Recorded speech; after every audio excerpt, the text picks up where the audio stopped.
families are caring for a loved one living with dementia for a decade or longer, and healthcare workers of all disciplines are supporting these clients and their families in every stage of the disease.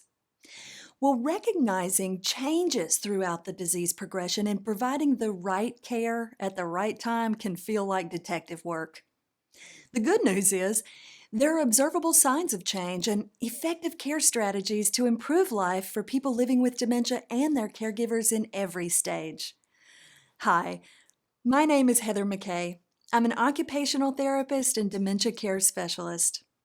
On behalf of my partners at Best Life Brands, I'd like to welcome you to our program, Adapting Care Along the Timeline of Dementia. Before we begin, a special thanks to ComForCare and Atricide Home Care for their dedication to offering the highest possible standard of care to clients living with dementia and their caregivers. ComForCare and Atricide Home Care are international, non-medical home care agencies providing companionship and personal care services specializing in in-home support for people living with dementia. ComForCare and Atricide Home Care provide person and family-centered care for clients, creating meaningful days that are more pleasant, joyful, beneficial, and safe for everyone. These partners embrace a comprehensive approach to care for clients with Alzheimer's disease and other types of dementia throughout the disease progression. Well, together, we're on a mission to help these clients live safely at home as long as possible and feel at home no matter where they live. We know that achieving the highest quality of dementia care is a team endeavor, and today, I'm pleased to be part of your team. A little more about my clinical background will help you understand where all these stories come from. Today's program is going to be filled with stories, some of which come from my local work in community-based practice in North Carolina over the past 15 years, including a decade in hospice care. Personally, I knew hospice was a perfect fit for me when my family received a hospice benefit a time or two. It was then that I realized hospice is not just for my dying loved one. Hospice is for the whole family. As a person nears the end of life, hospice can help your team continue to provide the right care at the right time. Now, it was convenient for me that in our hospice, we also provided home health. What that means, practically speaking, is I didn't have to wait until the end to meet these people. In one job, under one roof, I had a continuum of care in my practice. I worked with clients and families in every stage of dementia. Some clients have just been diagnosed. Others are adapting at some point along the timeline of dementia, which is still on average between 8 and 12 years for most families, so I call it a decade of caregiving. Well, at the same time, I get to get out of the office a bit and do some teaching and consulting like I'm doing today. Since 2007, I've consulted with hundreds of organizations nationwide on issues related to dementia care and caregiver training. So sometimes my stories come from partners like you, whom I've met on the road. Last but not least, my storytelling is informed by the fact that I'm a family caregiver myself. I always say once and for always, because though my grandmother has passed away now, she lived for the better part of 15 years with the second most common type of dementia, vascular dementia. So sometimes you'll notice I take my therapist hat off and talk to you like a granddaughter, because that experience taught me valuable lessons about adapting care along the timeline of dementia that I could not learn from a book or a class.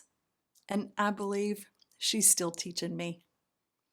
As you listen today, I invite you to think of the clients, friends, family members, and people living in different stages of dementia that you know. Think of their ever-changing needs and strategies that you could use to continue providing the right care at the right time for people in your life. A few housekeeping notes about today's presentation. It's 2 hours, and you can receive a certificate for completing the training. Following the presentation, just use the link to access a quiz and evaluation form. Once you complete the quiz and the evaluation, you'll receive your certificate. All attendees are eligible for a certificate of attendance when you complete those items. Social workers will receive 2 continuing education credits. And likewise, nurses, you'll receive 2 contact hours. This professional development activity was approved by the Ohio Nurses Association, an accredited approver by the American Nurses Credentialing Center's Commission on Accreditation. Well, it's a treat for me to be with this group again, swapping more stories today with the purpose of sharing knowledge of dementia and its progression in 5 stages. We're going to raise our collective awareness of common challenges that arise in each stage and enable each other to provide the right care at the right time, matched to our clients' needs and abilities in every stage. We have some key learning objectives for our time together. By the end of the program, I hope you'll be able to discriminate among the terms dementia, Alzheimer's disease, and regular forgetfulness. Recognize symptoms that are indicative of brain changes in dementia. I hope you'll be able to differentiate between 5 levels of ability and loss in people with dementia based on observable behaviors and common challenges. And I think you'll be able to select the appropriate type and amount of assistance to offer someone with dementia based on that client's abilities and needs. As caregivers, we're always learning. Feel free to return to this program for review. The program is intended for educational purposes. It's not intended to be a diagnostic tool or substitute for direct medical interventions. If our program today poses some new questions for you, or you have concerns about your client's health, your own health, or the health of a loved one, please talk to the doctor or other medical professional. You may also contact ComForCare or At Your Side home care office near you. Here's the schedule for today's program. For those of you who are like me, you like to have the roadmap. First, I'll cover some terminology related to dementia. Just get everybody on the same page with how the words work. Then I'll break down some specific brain changes impacting memory, language, and impulse control. Not the whole neuroscience lesson today, just some key changes that show up like road signs along the timeline of dementia. See, there are some observable changes that signal you're leaving one stage and entering the next. But lots of people have never thought of those observable changes as road signs. They notice the change, but it's got their life upside down, and they don't know what it means or how to adjust to it. Well, once we know the road signs, then I'll put the brain back together again and talk about the changes in a predictable order.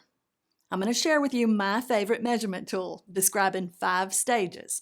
Now, don't worry, I'll line it up with the more common measurement tool that describes early, middle, late stages. I'll just make a good argument for why I like the 5-stage measurement tool better. After today, you be the judge. Stick to that 3-stage measurement tool when it works for your purpose, and pull out your 5-stage tool when you need a little more detail. After all, it's helpful to have more than one measurement tool in your box and easy explanations to help families understand when the numbers change. As we go along the timeline, I'll point out some common challenges that you could encounter in each stage and effective communication and hands-on skills to help you smooth out those challenges with your clients. I'll share stories as we go to help you notice what's changing about a person's skills and abilities along the timeline and the care that works great in each stage. In the last section, I'll describe a couple of clinical cases and see if you can spot the road signs that indicate the person's stage of dementia and select appropriate care strategies that compensate for the person's losses and optimize their remaining skills in each situation. I'll give one last review of what we covered before we conclude. At the end of the program, I'll recap important information about the program evaluation process and how to receive your certificate of attendance and continuing education credit. Today, we're going to build on what you already know about dementia, and you already know a lot. I fully expect there are some seasoned pros with us today. The facts that we'll discuss may or may not be new to you. However, how we connect the dots between the facts, our clients' lives, and our work may feel like a fresh approach to you. The program may give you a new way of looking at something that you've known for a while, or you may think differently about how you apply these concepts or facts to cases in your own work. I want to give you advanced practice folks one more heads up before we all just jump right in. You'll give some attention to what I'm sharing, but I invite you to also pay attention to how I'm sharing it. I believe that how we explain things and model appropriate support to families and clients can be the key in enlisting their partnership, acceptance, and understanding. So take home the process tips, especially if you already have the facts in your toolbox. Sometimes I'll do a little move to draw your attention to the teaching process. When I do this, I'm pulling back the curtain to show you what's behind the teaching. So sometimes I'll do a quick time out in the story and give you a little behind the scenes process tip to help you be a better teacher at those kitchen table talks you're all doing. Let's get started by tackling some dementia-related terminology. Our objective in the first section is to discriminate between the words dementia, Alzheimer's disease, and regular forgetfulness. If you're like me, you get questions all the time about the terminology. Families ask me every week, what's the difference between dementia and Alzheimer's disease? Or they say, I think I'm losing my mind every time I forget something. Let me pull back the curtain for the first time here. You know the terminology. I know the terminology, but it is not common knowledge.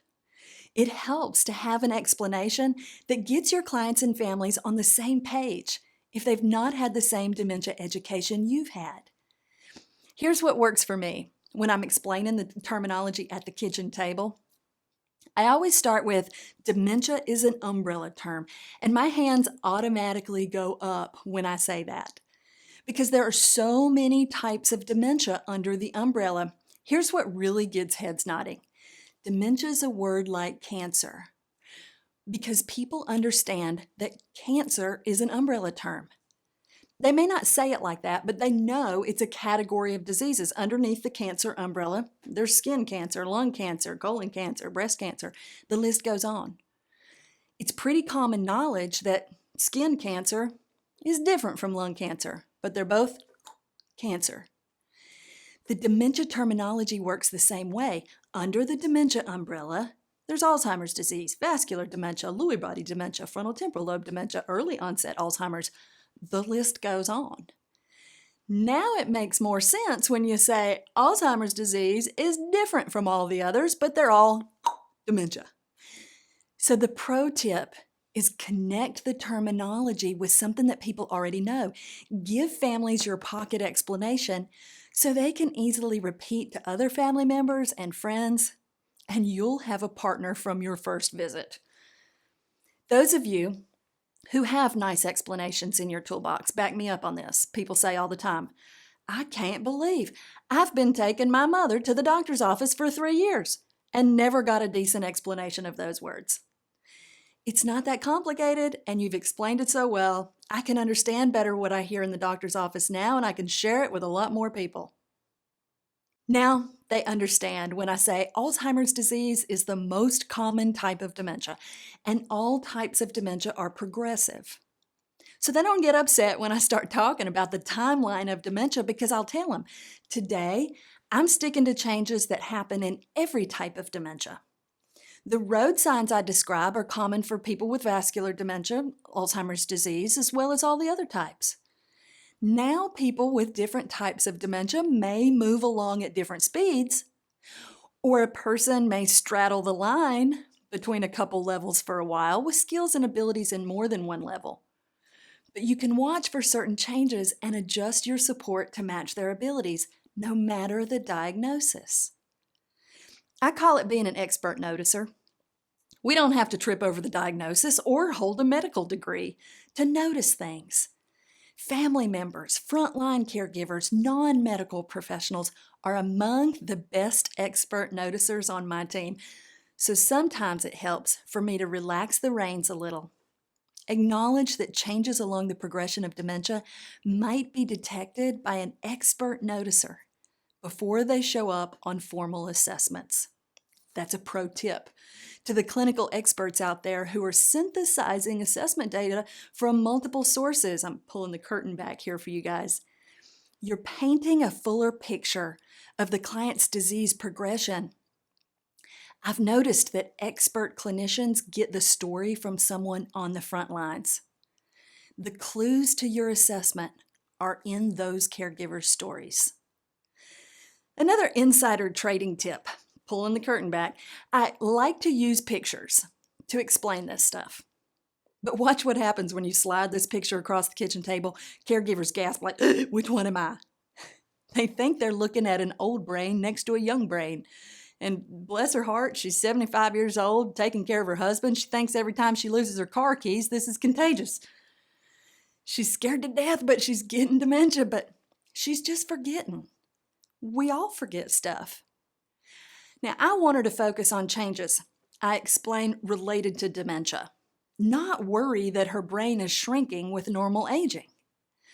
Watch how relieved caregivers are to learn that these two brains are the same age. The brain on the left is a healthy older brain, and it looks as good as mine does. The brain on the right has had dementia for over 10 years. The brain changes we discuss today are different than regular forgetfulness. The changes we discuss today are caused by a disease, not normal aging. Well, to help her appreciate the difference between dementia and normal forgetfulness, I use a little story. You can use this one at the kitchen table. Here's how a normal brain works. Imagine I'm sitting in my living room, watching TV and a commercial about coffee comes on. Well, my brain thinks coffee sounds good. I'm going to go make a pot of coffee. Now, I'm using a type of memory called working memory. My working memory file holds whatever information I need to do what I'm doing right now. Now I've got coffee in my working memory file. Well, here's the deal with working memory. It only holds 5 to 8 things. You can think of it like what's on the front of your mind. You can't keep everything at the front of your mind. So 5 to 8 things max in working memory, okay? I've got 5 to 8 things about coffee on the brain while I'm headed to the kitchen.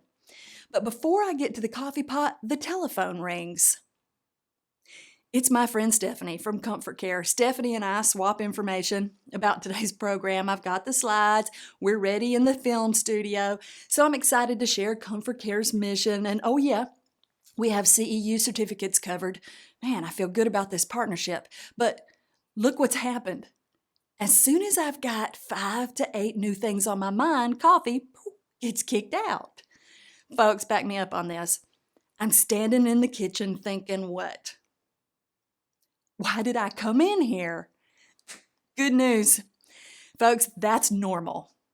Whew. Your brain has to move things out of working memory to make room for new things all the time. Here's how it works. You take coffee out of working memory. You slide it over to short-term memory so you can get your hands on it again shortly. Here's the bad news. The older you get, the longer it takes you to retrieve your files in short-term memory. Getting information or getting your hands on it again from short-term memory slows with normal aging. It's okay, so you're not as fast as you used to be.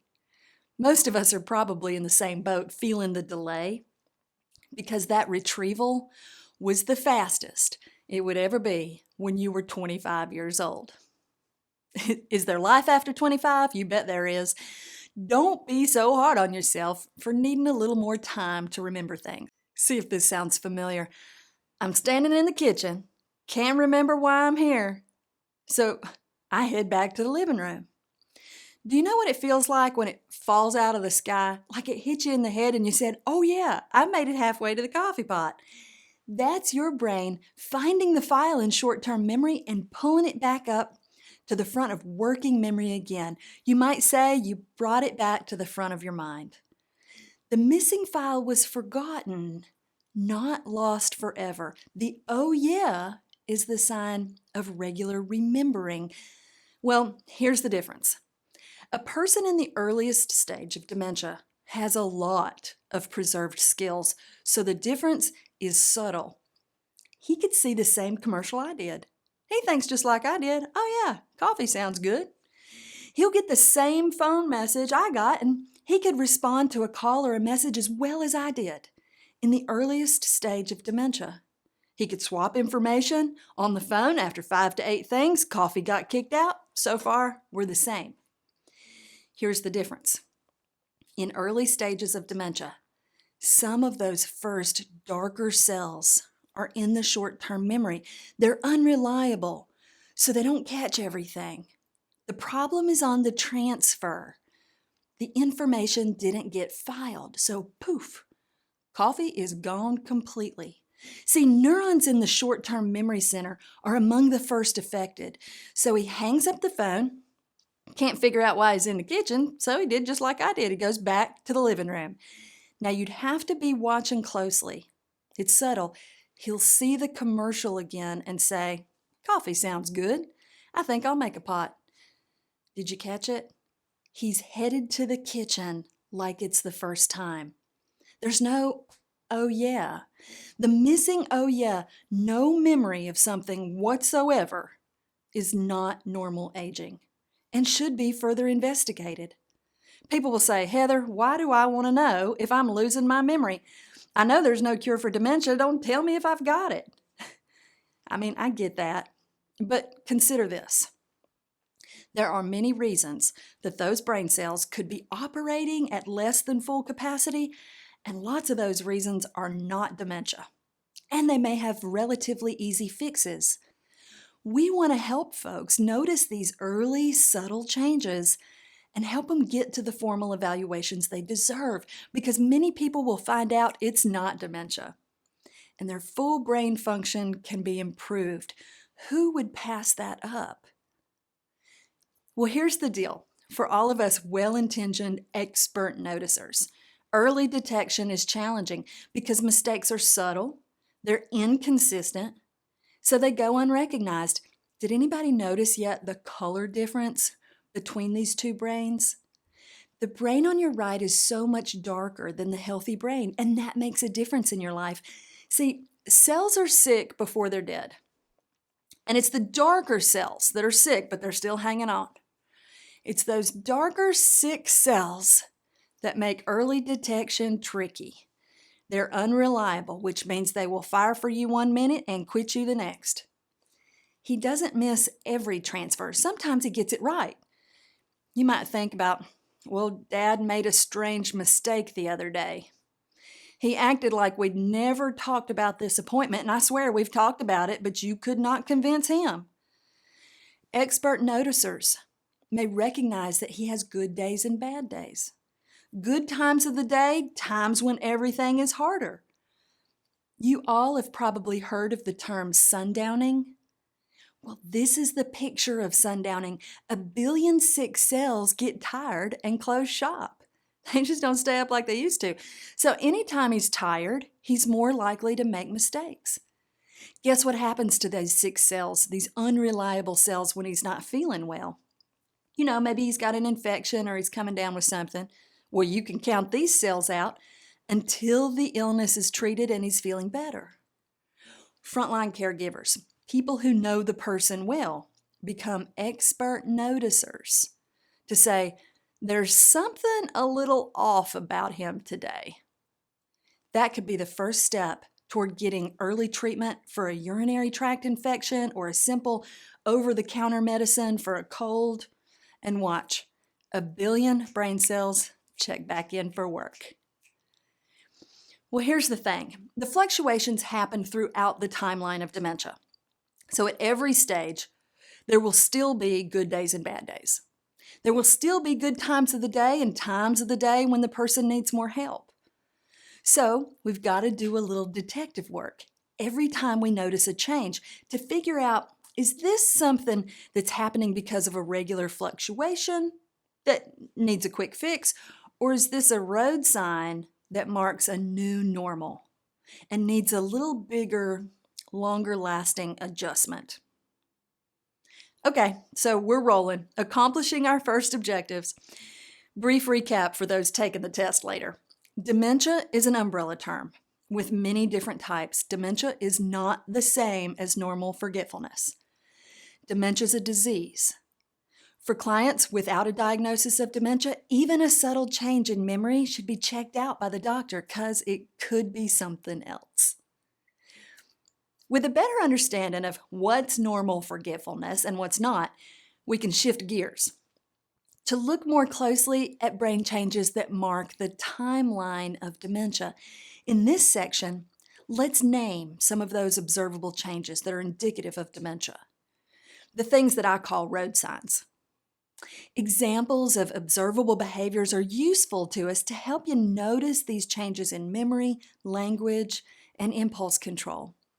I'll also, in this section, start loading your toolbox with some tips for how to help when you notice the new behavior. Most people have heard of short-term and long-term memory.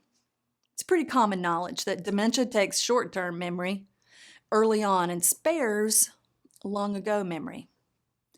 But there are other memory files that change and show up like road signs along the progression of dementia. And one of those is a memory file even faster than short-term memory. It's called immediate recall.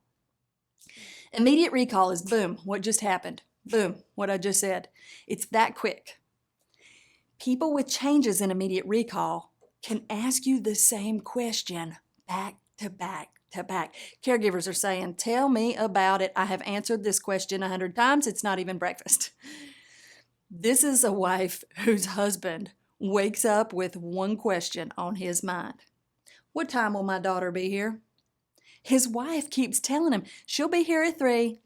She always comes at the same time, 3 o'clock. Or I expect her later around 3. She's answering for the 4011th time and he's fixing his mouth to ask it again. That is immediate recall. She said, Heather, tell me this. How can he get mad at me when I've answered 100 times? I get tired of answering the same question, she said. I said, 'cause you're normal. She said, but when my sweet little 3 o'clock turns into 3 o'clock, honey, he will wheel around and say, I don't need that kind of attitude out of you. She goes, I can't win. Well, it makes me point to another file in this memory center that's different from short-term memory and different from immediate recall. It's called emotional memory. Emotional memory has nothing to do with the facts. The facts went out the window, but emotional memory sticks. Emotional memory in my brain feels like a radar going. It's what I'm using to scan for the vibe, the feeling in every interaction. Now think to yourself, what's the difference between 3 o'clock and 3 o'clock? Listen again, 3 o'clock. How do you catch the feeling? If you said the tone was different, bingo. Emotional memory catches the tone, the vibe. It also catches the pace, like how fast or slow it sounds. It captures the pressure, how intense it feels, and the body language, what communication looks like. Emotional memory puts it all together and decides how something feels, separate from the facts. So one of the most important lessons I've learned early on in my experience is I got that emotional memory radar, and so do they. People with dementia are better at catching a vibe than they are at remembering the facts. So my communication took a 180 turn. I shifted from focusing on the facts to focusing more on the feelings. A good tip for answering questions is watch your tone. Keep it friendly and respectful, even if it means taking a deep breath on the 4011th response to answer it like it's the first time. One more tip for answering questions while I'm on the subject. It helps to keep your words consistent. Now think about it. If immediate recall is not what it used to be. Then every time you change the answer, it throws the person some new information to deal with. This was happening for the man's wife, and I admit, I catch myself in this mistake all the time. The first time she answered, she said, "Your daughter will be here at 3." The next time she said, "She always comes at the same time, 3 o'clock." Then, "I expect her later, around 3." See, every time the words change just slightly, it's like throwing him a curveball. He's got a better chance of holding the information if it doesn't move around so much. So pick an answer and stick to it. Keep your words consistent. Another area of memory change that shows up like a road sign is called situational memory. Now, situational memory works like this in your brain. You understand information because facts hang together in order. We take it for granted, but everything has an order to it. And that's how you know why you're sitting in that seat. It started with A. It could have been when you learned about the webinar and you put it on your calendar. Then you woke up this morning and realized, today's the day I'm going to watch the program. You went on through the first half of your day and around, whatever time you signed on, and A led to B, led to C, led to D. That's how you got here. That's situational memory, putting it all in order. It not only helps you understand what's going on around you, but it helps you do the steps of a task in order and string tasks together in your day for a familiar routine. You came to the meeting today looking as good as you do because you got up this morning, first thing, and you did A. Then you did B. Then you did C. The steps of your morning routine have a clear order. Without situational memory, the order doesn't happen automatically. It doesn't stop a person from telling you it happened if you ask them. It just might not be right. A woman says, "I can tell my mom is not washing her clothes regularly because they're visibly dirty, but she swears she washes." A fancy word for filling in the gaps or making up a story completely is confabulation. You may see this in the literature. When mom can't recall the order of events, she may feel like she did it. She may recall her familiar routine, even though she didn't do it that way today. So she recites what she's always done. She said, "Oh yeah, I do a little load of clothes about every day."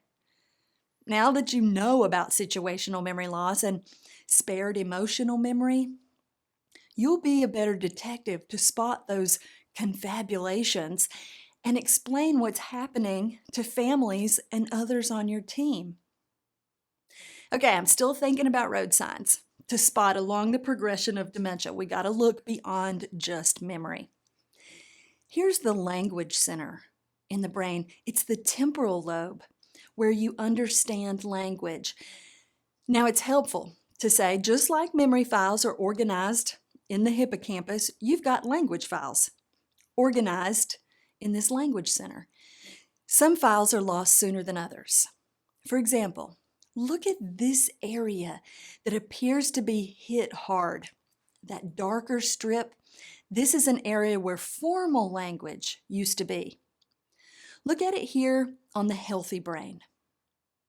When people have trouble understanding formal language, it means they miss the instructions, the directions, your explanations, the meat of what you're trying to tell them, the facts.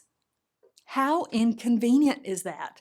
They forget the facts when memory changes, and then when they ask you about that, they have trouble understanding the explanation. It's frustrating for everyone involved. Here's a few tips for giving instructions when words just don't work as well as they used to.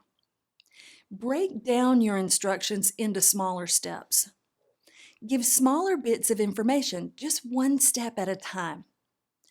Try to give shorter verbal cues. Just use fewer words. And think about this. How else could you get your point across if words aren't your best tool? If you're thinking about visual cues, you're right. Pick up things. Show people what you're talking about. Demonstrate with your body what you want the person to do. Or give them a gesture with a visual cue. Communication improves by leaps and bounds when you adopt the habit of giving more visual cues. People with dementia are watching us to figure out what we're trying to tell them. Now, you've probably noticed that a person with dementia does understand some stuff better than formal language, and you can watch for this like another road sign. When formal language goes out the window, they can understand other language better. So think about, you walk in the room and say, "Hey, Mom," and she just looks up and says, "Hey, honey." You get back and forth with that social chit-chat, and it seems like Mom gets it. Not only is the social chit-chat stored separately from formal language, it has a couple other nice features that make it stick longer into this timeline. First, chit-chat has a rhythm. Have you noticed that people with dementia understand things better if they have a rhythm? See, rhythm sticks things in your central nervous system. That chit-chat has a tick-tock rhythm. You know, I say something, you say something. My turn, I kick it back to you. Well, music has a rhythm. So both of these kinds of language are also in the long ago memory file, and they trigger an emotional memory. So chit-chat and music pack a great punch. And I've got both of those language files in my Dementia Care communication toolbox, and I pull them out constantly. When I use those strategies together with a friendly, respectful tone of voice, my facial expression, and more gestures with my body, then all of a sudden, the person understands and feels better about our interaction. It's not just in the area that understands language. Check out the changes in the area where the person produces her words. This is language production, and it's hit hard by the disease. Those holes in the brain on the bottom are shocking to many families when I show this picture. But when they see the picture, they often say, "Yeah, my wife has trouble finding her words. It makes sense now. She can't explain to me what she needs anymore." Or he'll say, "I can see her trying to explain the situation, but she can't put the words together. Now I see." They notice that the chit-chat works better both ways, though. She can understand the social greeting, and she knows how to respond without skipping a beat.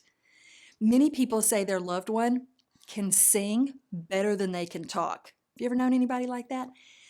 Have you ever had a family member who said, "Mama is at her best when we go to church. She can visit with old friends. It's all social chit-chat. She can sing the hymns without the book. She can sit down and stand up, all at the right times. She can even recite the prayers by heart." Prayer is another one of those power-packed languages. If the person has it in their lifelong routines, it's that long ago memory, and it has a rhythm. Prayer is emotional. See how these things work better and last longer? Well, if you get all those good things, there's got to be a catch, right? There's another language file stored separately from formal language, and it may show up like a road sign for some people. The file is labeled expletives. Everybody has those bad words. You learned the first one when you were about 3 years old. As you were building your language files, and when you took it out for a spin, someone taught you the difference between good words and bad words, and you start to get impulse control. You didn't forget the bad word. You just moved it out of your formal language and put it over here in another language file to be used for later. Well, all the bad words got filed there for the next few decades. Put it together with one more change in this brain, and some people will cuss when they get dementia, even if they've never cussed before. I've heard people say, "That is not my daddy. He never would have talked like that to me." This is the frontal lobe that's responsible for your impulse control. I think of it like the reins on the horse. that you pull back when you say, whoa, don't say that. Not here, not now. It's your filter or your social graces that allow you to be who you want to be and make the choices about how you want to behave in certain situations. And look, I'm not saying we're all buttoned up all the time. Some people are comfortable cussing in some situations, and they've always been a little loose with those words. It's our choice. What I'm talking about is a change, a new behavior that's not typical for this person that signals they're not in control of that choice the way they once were. So they think it, they say it. Before they have a chance to filter, they see it, they take it. They get the idea, they do it without thinking about the consequences. See, now, just because a person's slipping in that impulse control doesn't mean they don't want to be treated like an adult still. In fact, when we treat them like a child, that rubs their emotional memory file wrong, and you'll get busted on that tone real quick. The person still wants to be respected. So it means we gotta let some behaviors slide. They want to feel in control. So we need to give them those choices. With a little support, the person may still be able to make safe choices, and that feels good. Remember, they're holding on to the feeling. The change in impulse control presents one additional challenge or road sign that I want to point out to every caregiver that I meet. When the reins on the horse or that judgment and impulse control are slipping, the person still has a protective reflex called fight, flight, fright. And it can be potentially dangerous for the person and their caregiver. That reflex is what you probably think of as your startle button. That's all it takes. We all have that. You know what it feels like when you're startled. Personally, I hate that feeling. A little bolt of lightning shoots through my veins and I jump.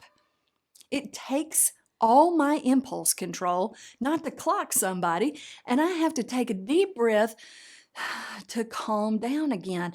That's my brain working at full capacity. Imagine this brain on the bottom with that startle button working as good as ever, but they don't have the impulse control to override the feeling and calm down. These folks are on the edge and quick to snap. Whether it's just a snappy response that hurts your feelings, or worse, they haul off and clock somebody just walking by because it accidentally hit that startle button. If you're more aware of this, then you can give people some time to see you before you're in their personal space and move around them a little more slowly or give them visual cues to show them what you're up to before you touch them. All these are ways to avoid startling the person and drive around that risky fight, flight, fright reflex. When you can make a positive emotional connection, not scare the pants off somebody at the beginning of your interaction, with a positive emotional connection, then you got a better shot of doing something together.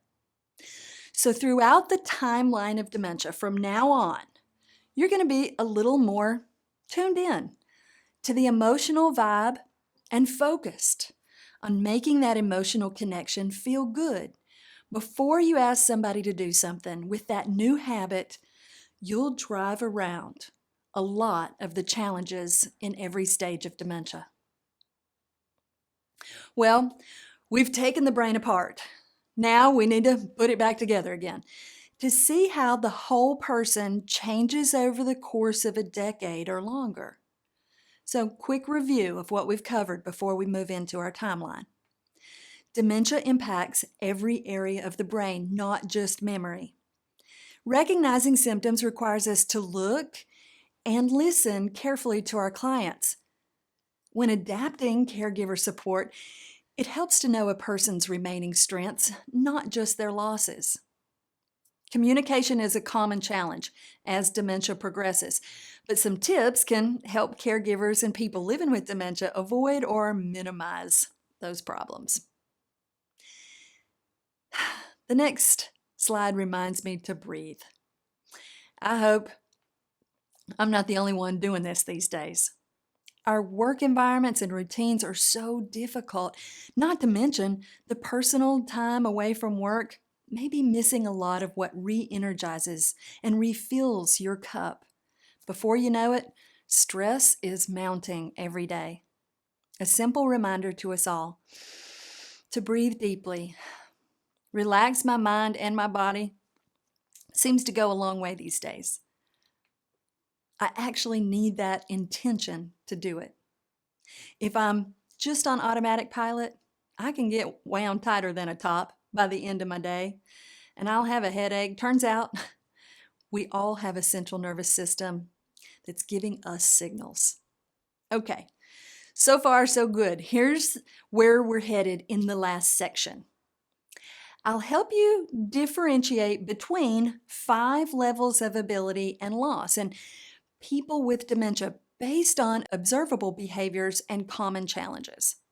Then we'll think about a couple case examples of people at different stages to help you see how the caregiver selected the appropriate type and amount of assistance based on the client's abilities and needs.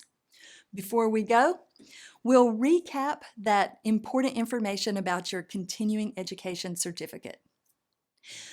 When we recognize changes along the timeline of dementia and adjust our support, together we can help people living with this disease and their families to live life to the fullest and create moments of joy.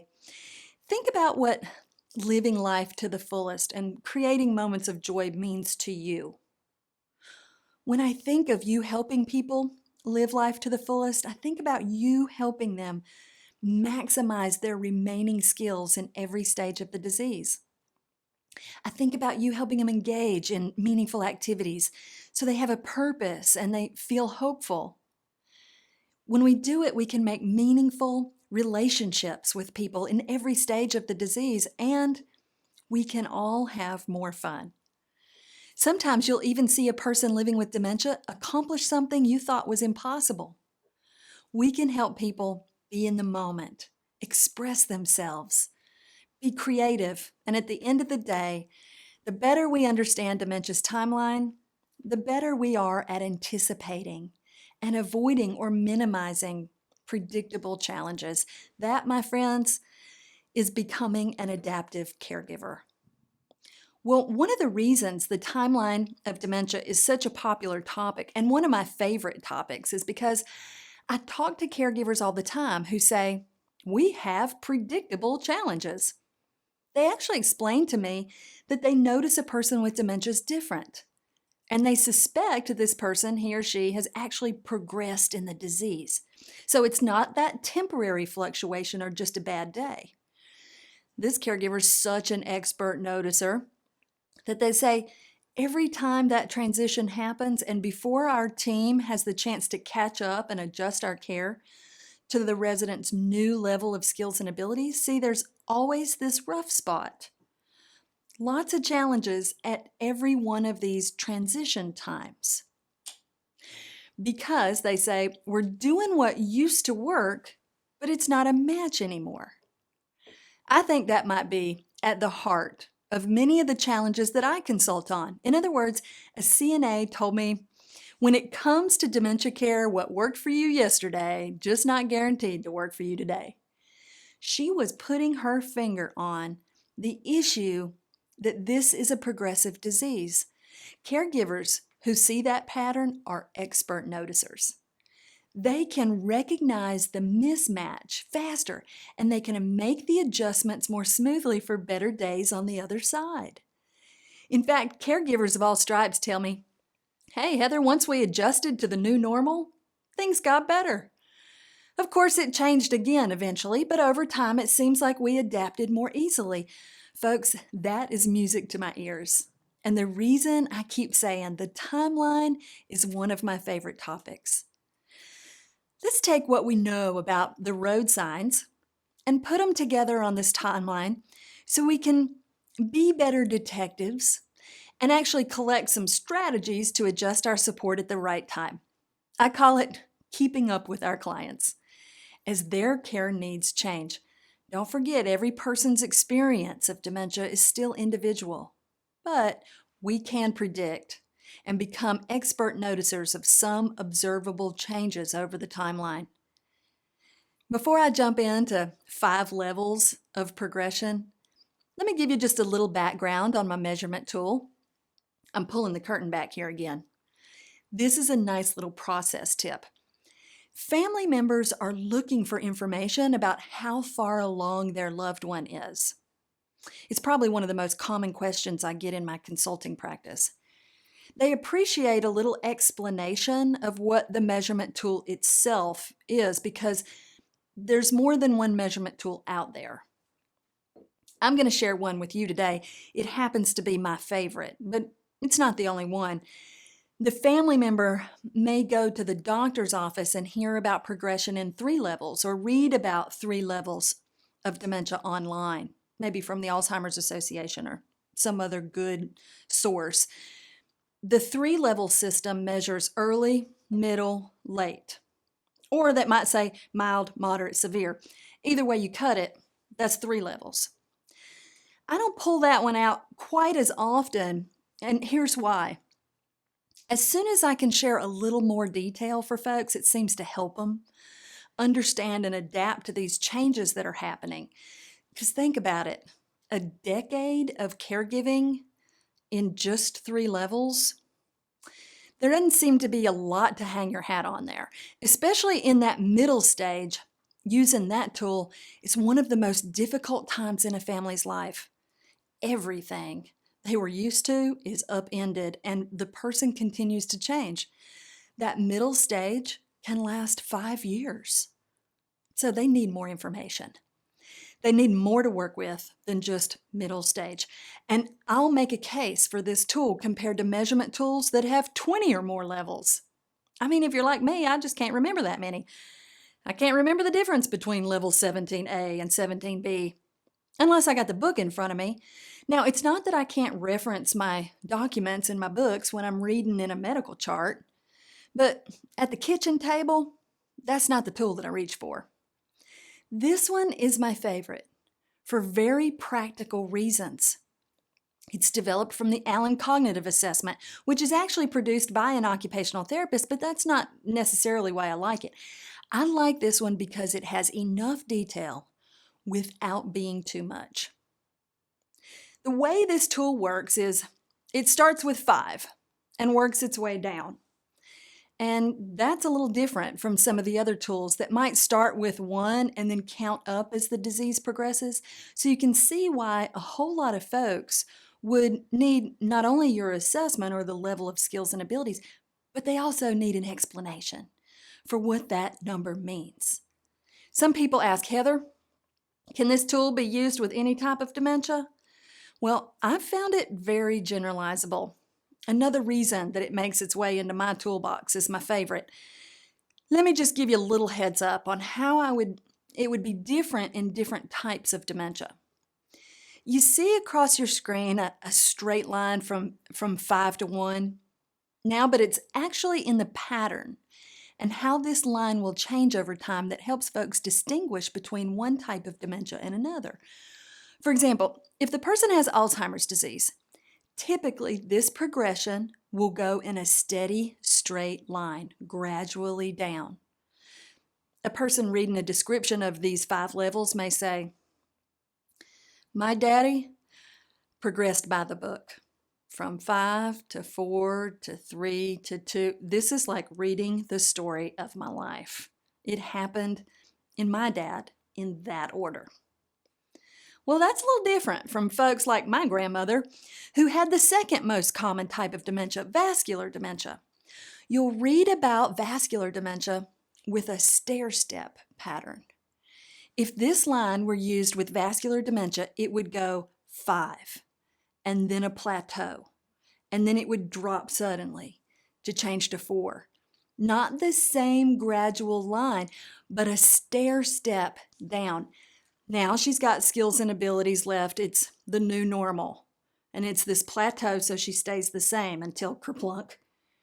After a while, we started charting. That change went down like a stair step, exactly like it was described in vascular dementia in the literature. For other types of dementia, like frontal temporal lobe dementia, you may see a certain change in an area of the brain affected early, while maybe memory holds stronger a little longer. With Lewy body dementia, you may see those motor skills trend down a little earlier than other skills and abilities that hold strong. So while I use this same measurement tool for every family conversation, I open it up like this. Do you see your loved one going by the book? Or do they seem kind of patchy? That's a word that a family member used with me. It really resonated. A lot of folks, when it's not Alzheimer's disease, say, I see my husband has a combination of skills and abilities. Some of his skills are holding strong in level 5. Others seem to be a little bit lower. It feels like a mix. I see some skills in level 4 and a couple things in level 3, but only when he's tired. That's an expert noticer. Now we start to put together how this particular measurement tool can be used across a whole lot of different situations. Let's look a little closer at the timeline so we can see what happens in every one of these stages. Take level 5. The person in level 5, the earliest sign that something is different is often not even diagnosed. In fact, it's a real public health awareness campaign to get the information out there about what changes in a person's brain early on so families and interdisciplinary teams like us can be better detectives to spot the difference between regular forgetfulness and a little red flag that something's the matter. We would be doing everybody a favor if we all shared that little story about forgetting the coffee. Most people don't know what an early sign is. Have you ever heard someone say, well, if you forget where you parked your car, that's normal. But if you forget what your car key is for, that's an early sign of a problem. People, that's not early. If you have a major problem, if you don't know what a car key is for, you probably also have your underwear on the outside of your pants. It ain't early. It's much more subtle to repeat yourself and have no memory of telling that story before. So look for the missing, oh yeah, that's early. Repeated stories and questions are an early sign of brain change, but remember, the problem may not be dementia. I appreciate when families tell me, Heather, after listening to your coffee story, I explained an early sign that I noticed to my husband's doctor. He seemed a little on edge, like my husband needed some help doing simple things at home, like fixing a snack. But he'd snap at me if we tried to do it for him. Some folks will resent takeover. They want to do it for themselves. They think, why would I need help fixing a cup of coffee? But in level 5, you might notice they have to do the task the same old way. They can't switch it up. This is subtle. If they get interrupted in the middle of the task, they might have to start all over again from the beginning, and that is frustrating. See, they're relying on situational memory. In level 5, it's still good, and they can do things if they start with A, and then do B, and then do C, in that order. So it feels like it has to be their way or the highway. Sound familiar to anybody? They make mistakes if the routine changes. If the steps get out of order, now it's more of a logic problem to put things back together, and they're not as good at logic. So they want to stick to the familiar order and the way of doing things. She says, anyway, when his blood work came back, it turned out he had a low B12. Now he's taken a supplement, and he's back to his old self. She said, I can't thank you enough, because for him, the level 5 signs weren't dementia. They were something else. Lots of families I speak to are talking about level 5 as it happened in the rearview mirror. They're saying he wasn't diagnosed then, but looking back now, I can see how he was running on routine. They'll describe how they lived through that early stage before they even knew of a diagnosis. A lot of them have in their stories a magic ingredient, and it's routine, routine, routine. They figured out on their own that the person's able to do things the way they've always done them if it's that familiar and in the rhythm of their regular routine. Lots of times family members have gotten really good at the routine and they'll say to me, Heather, we slept through level 5. I didn't even know I was supposed to be watching for something because Dad just got really kind of stuck in his routine.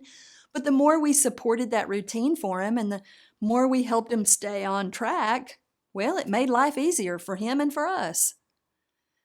He said I would have checked something out had I known if that was, different. But I didn't know it was a problem. Well, I always say congratulations. You're just a flexible and adaptive family. If everybody could be so lucky. I remember one son explaining with a little heavy heart. He said he missed the signs of level 5 and he felt like he'd missed an opportunity to get his mom some sort of early intervention or medication that could have helped her at that time. I know the feeling. I just said to him, we're all still learning about this stuff. And if I started kicking myself over everything I wished I'd known at the beginning of my grandmother's journey, I don't think I'd be as ready or prepared to notice what's coming next. Be ready for some family members to have a bit of a heavy heart when they realized their loved one is a little farther along than they thought. Many families do realize something's different in level 5 when the routine changes, and then there's a problem. When they changed the routine, that was the first time they spotted something was different in their loved one. I was talking to a daughter. She's a caregiver for her mom. Her mom was in level 5, but no diagnosis. The daughter said, Heather, we're headed to the beach. It's been a long summer, and it is finally fall, and my mama loves going to the beach in the fall. I thought to myself, she used to love it. But now she's pretty dependent on her routine at home. Well, the daughter was thinking, now we'll do all the same things we normally do at the beach. It'll be fine. See, we go to the same restaurants, she said. We go to the same shops. Mom loves it. We get the same house. We've been renting this beach house for the last 20 years. I said, that sounds amazing. Good luck. They head down to the beach. And because it's not exactly her mom's routine at home, her mom walked into the door of this house they've been in every single fall for 20 years and said, this is not the same one. Her daughter said, no, Mom, this is the same house. Her mom said, no, we used to get a better one. Her daughter thought, what? She's explaining this to me. Mom was complaining about everything. She said, I took her to the same restaurants. She'd say, this is not the same food. Her daughter didn't realize that the problem was just that it wasn't what her mom was used to at home. It sort of felt like Mom couldn't be pleased at the beach. The daughter said, Heather, it's the same food. It's the same crabs out of the same ocean. The hush puppy recipe hadn't changed since I was a kid. But she didn't notice at the time that Mom was pushing away from the table. Mom's not eating the same way she normally did at home, where she would literally sit at the kitchen table and eat the same thing every day at the same time and drink from the same cup. They also didn't notice at the beach that she wasn't able to take her medicines out of that blue pill box, the way she could do on her own at home. In the usual routine, that blue pill box sits on the kitchen table, where Mom would take the pills exactly like they were laid out, again, drinking from the exact same cup. Now, when it's sitting on the counter at the beach house, she's made a few mistakes with the medicine, but nobody noticed it. By night 3, Mama's up. She hadn't been eating regularly, she hadn't been sleeping as well as she normally does at her house, and now the medicines are off. She's up in the middle of the night, her daughter said, scared me to death. She said, "We got to get out of here. Hurry. There's somebody in here coming to get us. We got to get home." Her daughter said, "I thought Mama had a stroke at the beach." The poor family spent the rest of the night in the emergency department just to find out that Mama's blood sugar is a little low and she was tired and dehydrated. They got home and the daughter said, "Heather, I need a vacation from that vacation." Would you believe her mom has no memory of going to the hospital at the beach? Yeah, you would believe it. It didn't seem like it was going to be a big deal, but not until after that experience did they realize how much Mom was reliant on her routine. Many of you are working with people who like their days to be pretty much the same. Some people in this stage may move into an assisted living facility. Think about it. An assisted living facility provides a steady routine, basically in a package, which caregivers facilitate. There are lots of folks in assisted living that you would recognize in level 5. They come into the dining room, they want to sit in the same seat every day. They will order the same food every day. They will attend the same activities. It's familiar and predictable, and that's what they like about it. But plenty of people live in their own homes with that same sort of regular, consistent support to keep things running smoothly. You are helping those people by supporting their routine. My grandmother worked in the family business through level 5. She was in her late 70s going to work every day. You get to do that when you helped the family start the company. You can come as long as you'd like. The routine of getting up and going to work every day was familiar to her. She came in and made a pot of coffee, looked at a few catalogs, while she sipped her coffee, and she ate the same breakfast biscuit every day. There was no rush. She'd take her time with those activities. Then she'd walk down to the post office, pick up the mail, come back to the office, tidy up a little bit, and then she'd go to the same restaurant every day for lunch and order the same food. Have the same chat with the waitress who felt like family, then back to work. Get a little more time at the office and then get ready to go home. That's every day on the job. Now, believe me, she'd put in her time of hard work for 60 years, and it was all family members at the office watching over her anyway. So nobody ever heard of a, family business doubling as an assisted living facility, but it was a beautiful thing. So now, some basic strategies make sense. Situational memory is a strength for folks in level 5, so they thrive when the familiar order of the routine. You can boost that routine, make it predictable when possible. Caregivers, we got to be ready to flex because people in level 5 just aren't as flexible as they once were. Respect the way they like to do things, their personal preferences. It's easier for you both.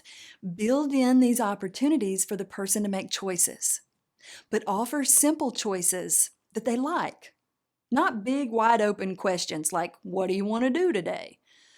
Look around the environment. Are there things in the environment that support the routine? For example, commonly used items are where the person can see them, or they can get to them easily. If things are set up the same way at the coffee pot, she's more likely to be able to make the coffee first thing in the morning the same way every day. So his wife would set everything out in the same position the night before. People are always sharing with me ingenious strategies for reminders. In level 5, the sticky notes are everywhere because they work. Think, it's a timely reminder in exactly the right spot to cue the person to do something when they're in that place. Other folks are reliant on the phone or a smartwatch for timely reminders.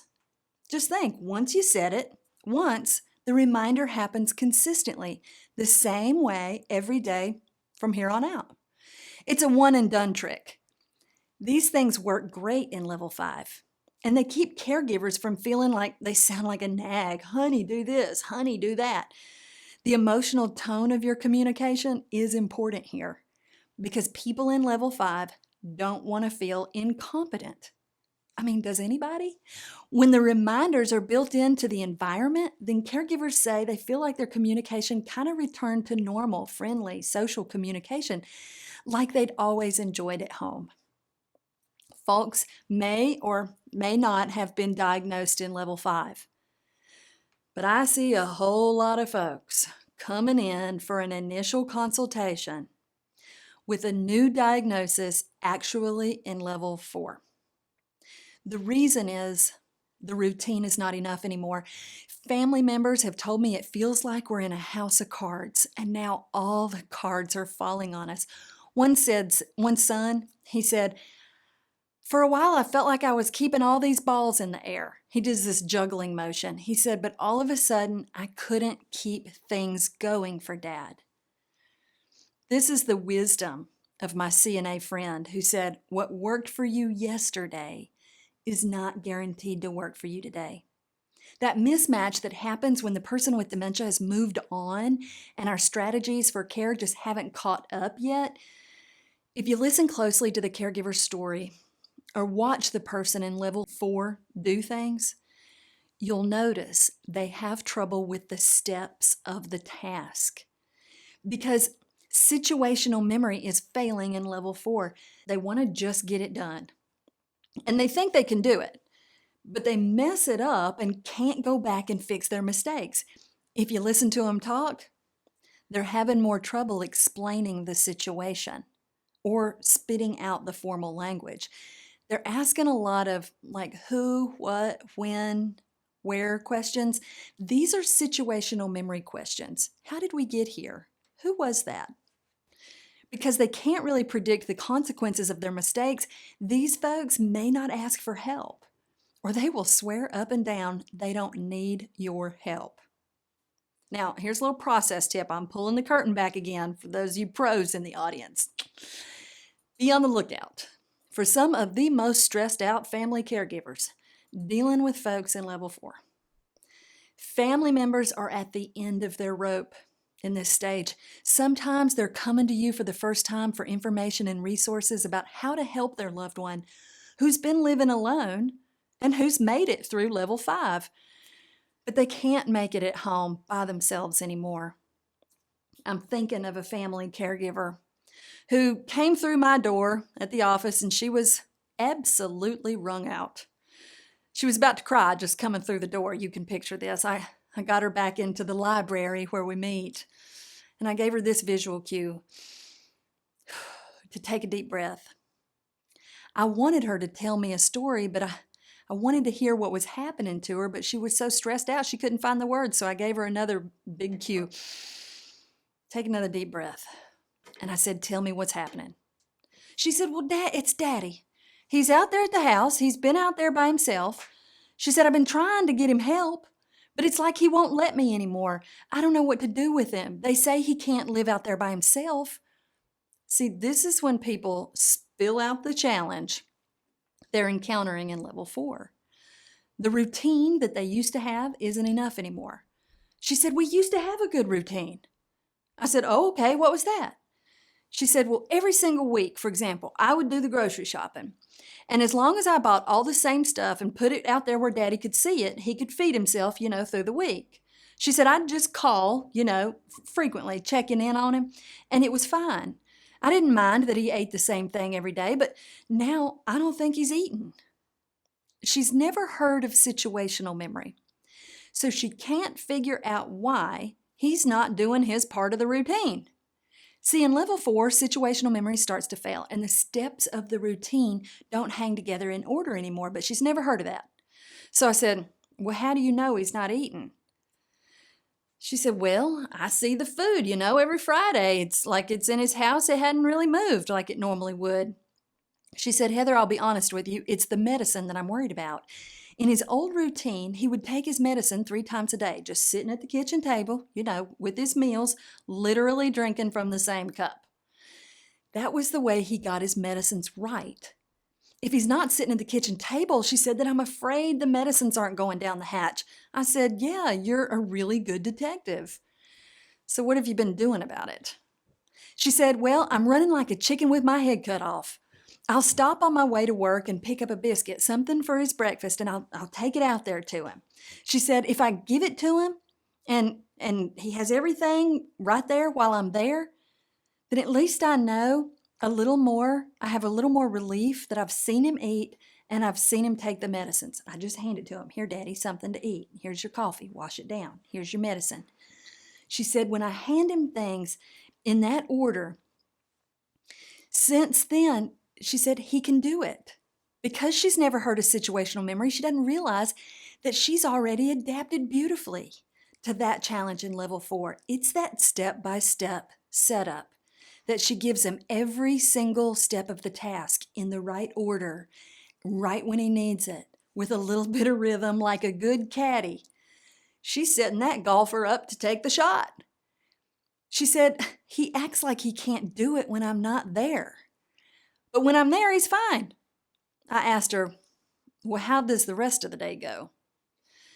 She said, yeah, because I got to go back to work. And you would never believe it. I always think, I'm going to believe it. He will start calling me, she said, as soon as I step out of his door. I'm not even down the driveway before he picks up the phone, starts calling me. Then he calls again and again and again.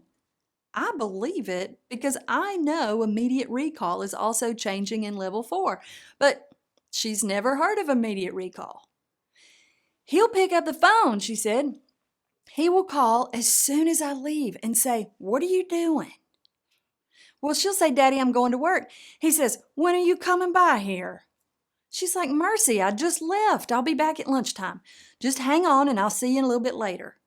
Well, he'll hang up the phone, pick it right back up, and dial again. This goes on all morning. She's at work. She said, I got 47 calls from him today. I said, I believe it. That's immediate recall. She said, she takes her lunch break. She goes back to the house, does the same thing. Here, Daddy, here's your lunch. Here's something to drink. Here, wash these medicines down. She's got that caddy work down really nice, but she doesn't realize what she's doing. In between her visits, things fall apart. She got upset when she was telling me about the evening because she said the evening was particularly hard. I said, what do you do about those evening medicines? She said, Heather, I'm trying to get him to take them over the phone, but it's like pulling teeth. See, the situational memory combined with changes in how he understands language are actually making it harder for her to walk him through the steps over the phone. Okay, so think about it. She doesn't have the visual cues over the phone. And he's not firing all cylinders when he's tired anyway. So it sounds like this. She's on the phone with him in the evening. Hey, Daddy, how you doing? He said, well, hey, honey, I'm doing good. That's social chit-chat. It sounds fine. But when she switches to instructions and says, I was calling to get you to take that medicine. He said, what? She said, I'm calling to get you to take the medicine. And he said, what do you want me to do? She said, go in the kitchen and look for your blue pill box. She said, it's like pulling teeth. But she can hear he's finally in the kitchen because she hears him opening the refrigerator. You know, it's the first thing he does when he gets in there. She said, no, Daddy, it's not in the refrigerator. Look on the table for the blue pill box. He said, what am I getting?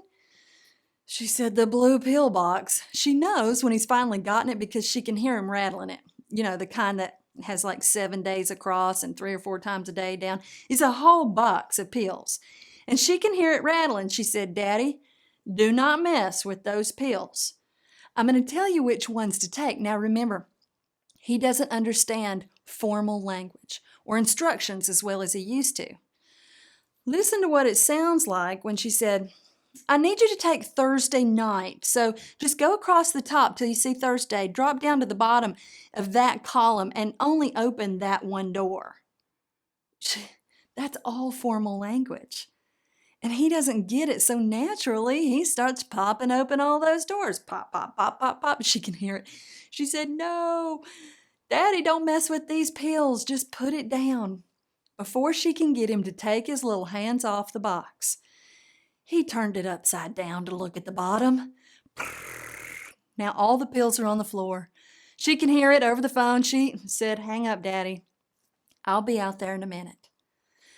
Now it's 8:30 at night. She's headed out to his house again, third time, to check on him. She said, "I get out there, and on the one hand, he's fine, which on the other hand makes me want to kill him." I understand.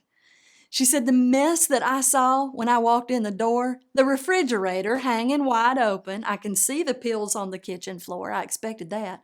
But that wasn't the worst part. My daddy was standing in the laundry room across from the kitchen with the dryer pulled out from the wall, disassembled in 11 pieces, holding a wrench, talking about fixing it." She said, "I hit the roof." She said, "We've repaired every part of this house multiple times. He's tearing the place apart brick by brick." She doesn't realize that without situational memory, he can't use those regular small appliances like the microwave, the washer dryer, because he's pushing the buttons in the wrong order. So he thinks they're all broken. Now he's got perfectly good motor memory to use a wrench, and you don't have to disassemble in any particular order. If you hang in there with it, it'll come apart. But it takes a certain order of steps to put something back together again. She said, "You don't understand." I'm thinking, I probably will understand. She said, "I've paid the plumber, the electrician, the contractor, everybody in the book, tried to keep this house working." She said, "In that moment, I hit the roof. I lost it." She said, "I just started to cry, and I said, 'Listen, you're normal. Anybody would be at the end of their rope in that situation. What did you say?' She said, 'Well, I'm looking at this mess in the kitchen, and the first thing that came to mind was, Daddy, how can you screw up everything at the same time?'" Well, what she doesn't realize is that's a situational memory question. It's basically saying, "Dad, tell me how we got here." And he can't do that. But with his emotional memory radar, he picks up on the vibe. And he sees her body language and knows that she's shouting at him and pointing out his mistakes. So he just shouts back, "You get out of here. I don't need you. Nobody needs you." Well, that ran all over her because he's called her 47 times today. So now they're just in an argument, folks. Arguments are legal. It happens. She just shouts back, "I'm going to get fired because you won't quit calling me." She said, pulls out her telephone. It says, literally, and she puts it in his face, 47 missed calls. But he doesn't understand that. So he looks at the phone and shouts back, "If you're talking to another man all day at work, you got a problem with your husband, not with me." Now he's called her a cheater. She started crying there in my office and said, "My daddy never would have talked to me like that before all this. That's not my dad." Folks, welcome to level 4. She said, "Heather, I don't know how to deal with this. And every time I tell him he needs more help, he tells me I'm crazy." I said, "When you're having these conversations with him, like what else is going on?" She said, "Well, usually I'm at the end of my rope." Can you imagine? She's probably getting busted on the emotional tone of how it's coming across because he's got that emotional memory radar. He's doing this. She's drilling the facts of the situation, which he cannot hang together in order. Eventually, they're both fit to be tied, and the conversation falls flat again and again. She said, "You're putting your finger on exactly what happens. We end up in the same argument over and over. I tried to tell him how I all got this way, what we need to do about it, and he says, 'Get out of here. I don't need your help.'"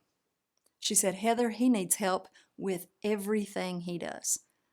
When I meet folks who are in this challenging stage at level 4, it's often because their family suspects it's time to add more caregiver support, and they're right. It's actually in level 4 that folks are at the highest risk for elopement. Just think about that. So the situational memory is lost, and they're not able to do the steps of a task in the order.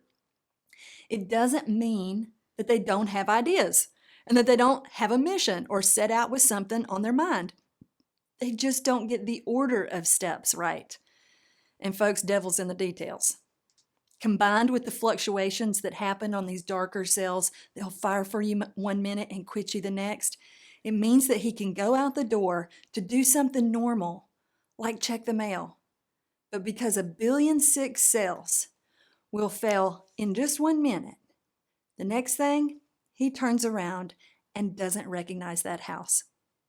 He'll head off, walking to find his own place. And when I talk to families and my team about the issues around level 4, I boil it down to the 3 C's. Now, these are 3 big issues. I didn't say they were small, but there's nothing minimizing about these things. There's just 3 biggies. They all start with C. Coverage, communication, and the car. Just think about it. Coverage, for the first time, the person needs that caddy in that step-by-step setup, not just occasionally. They need 24-hour coverage. Your agencies are the support that families are looking for, and you may help them piece together other services alongside yours, like sometime an adult daycare service or community-based program that you and the person could enjoy together. Think programs at the museum, the park, the coffee shop. These programs are popping up all over the country, but people in level 4 need an escort throughout the day to get to and stay on track, stay on the routine, and they can do things that they still enjoy doing with that good coordination and motor memory. They need this step-by-step setup to stay out of trouble. A good caddy knows that offering options based on the person's preferences goes a long way to helping the person feel in control. And a good caddy knows when to step aside and let the person do the parts of the job they can still do. The second C is communication, because for the first time, it's got to shift. Do that 180 from the focus on the facts, from all the explanations and instructions you used to give, shifting to a focus on the feelings. The third C is the car. A whole lot of people are coming to you and your organization for the first time to learn about the support that you give people with dementia. They're actually trying to come and take care of 2 birds with 1 stone. They need the caregiver coverage, but they're also in one of the toughest transitions when they say, Dad just isn't safe to drive. I think we can get more support for him either here or at home or in a facility. Then we can help him with the community mobility and help him over a really tough transition, which is really moving from the driver's seat to the passenger side.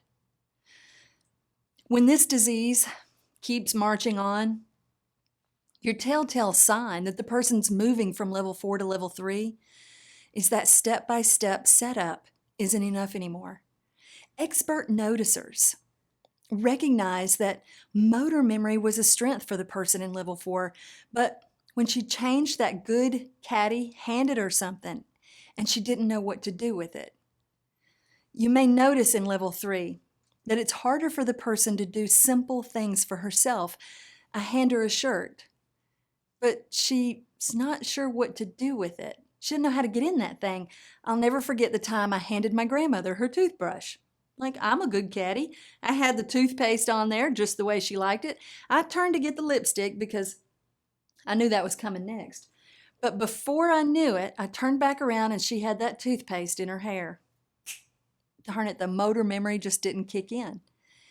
Now, she was starting to need more hands-on help for personal care. But she still didn't like anybody in her personal space. Does this sound familiar? You may notice in this stage the person seems more sensitive, and sensitive to the environment too. Things that feel bad or uncomfortable, like the water's too hot or it's too cold or it's too prickly. The room is too loud or too busy or too bright or too dark. All of these sensory preferences seem to be right at the surface. If it feels good, they'll do it. If it feels bad, well, you can bet they won't. You might notice changes in how the person moves around the house, following the caregiver like a shadow, or wandering around exploring on their own. In this case, the person has less coordination and doesn't use objects as well, but that doesn't stop them from putting their little hands in everything. They're exploring through their senses. They see it, they touch it, they take it, they carry it around, stash it in their little sleeve or their pocket. They'll pack it all up. They'll put it away in the most unlikely hiding places. Getting the person to do things in this stage takes some tricks because they can't figure out how to use their body to get started. But if you give them some more visual cues and help them do the first step a time or two, you'll probably notice they can still do some things for themselves, and they may get better in the course of the activity. In other words, they need more help to get started. Then they get the hang of it, and they can do a few steps, maybe without your help. Then they need more help, again, to transition, like stop doing one thing and start doing another thing. This may be reminding you of some of your clients in level 3. I often warn caregivers that this constant supervision and flexible assistance is needed around the clock, because in this stage, the person may start to experience other changes in their brain that disrupt the sleep-wake cycle. For example, eating a full meal at the table may not be possible. He's always popping out of his chair and leaving, so the caregiver offers more finger foods that he can snack on the go. And the caregiver's ready to offer another snack every time he wakes up at night. Because he's up. Over the course of 24 hours, he's got adequate nutrition and water. It's just not at those predictable times or by the old routine. More strategies that work in level 3. Pay close attention to those personal care tasks. It's common for challenges to arise around bathing, dressing, toileting, meal times in this stage because all of the sensory issues I mentioned. Try to get creative and use as many of the person's personal preferences as possible to make the activity more comfortable to the person.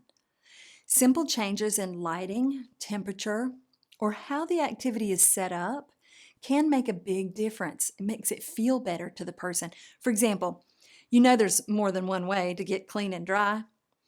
If the shower is no longer comfortable for the person, consider setting up a bird bath at the sink. In that more comfortable place, she may actually spend more time on the activity, enjoy it more, get cleaner, and have less risk of injuring herself or the caregiver in the process. During these activities, you may need to give some simple sort of physical assistance, but guiding the person's body through the motion with your hands-on help may be more comfortable and safer for you both. During the activity, you can use rhythmic social chit-chat or music to create that positive emotional vibe. We all know that's important. One more pro tip. I find many caregivers report managing challenging behaviors is the biggest hurdle at this stage. In our conversations, we also often discover that the person with dementia has lost their sense of time in this stage, level 3. They don't know how to manage their time. And the person may often feel uncomfortable with too much free time. So many caregivers have successfully reduced their clients' upset behaviors by building in a bit more structure with short, fun activities, outings to change the scenery, and more time visiting socially. They're filling the time. You might find the same rule of thumb with one of your clients in level 3. Challenges increase with too much free time. Well, time marches on, and the person with dementia continues to change. Level 2 on this scale marks moderate to severe dementia. In this stage, the person may seem like they're stuck on go or stuck on stop. Have you ever seen somebody who wanders in the place? They're quiet, not as busy as the person in level 3. The person in level 2 needs help getting started, even moving out of a chair, or taking the first step in standing. Well, once they get started, they might need help to stop.